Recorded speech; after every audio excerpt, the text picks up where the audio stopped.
बिस्मिल्लाहिर्रहमानिर्रहीम। अस्सलाम वालेकुम। ज़ैनब टीवी के नाजरीन, आज के दरस हदीस में खुश आमदीद।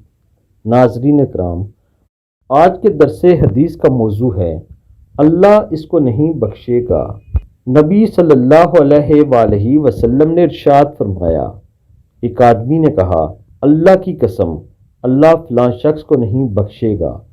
तो अल्लाह ने फरमाया, कौन है जो मुझ पर कसम खा रहा है कि मैं फलां को नहीं बख्शूंगा। मैंने इस फलां को तो बख्श दिया और ऐसा कहने वाले तेरे सारे अमाल ज़या कर दिए। सही मुस्लिम। नाजरीन कराम, मफ़हूम हदीस ये है कि जैसा कि हमारे माशरे में अक्सर लोग दूसरों पर तुहमत लगाकर कहते रहते हैं कि वो तो नहीं बख्शा जाएगा, अल्लाह उस शख्स को नहीं माफ़ करेगा, वो काफिर मरेगा, और इस तरह के दीगर बातें होती हैं, जबकि हदीस मुबारका में ऐसे लोगों की निशानदेही फरमाई गई है कि जो शख्स ऐसा कहता है, अल्लाह ताला फरमाता है कि तू कौन होता है जो मुझे आर्डर दे रहा है कि अल्लाह तो उसको नहीं बख्शेगा। तू कौन होता है जो किसी की जन्नत और जहन्नम का फैसला कर रहा है।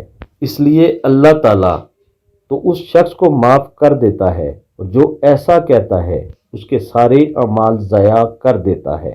अल्लाह ताला से दुआ है, अल्लाह ताला हमें ऐसा करने से महफूज फरमाए। आमीन सुम्मा आमीन।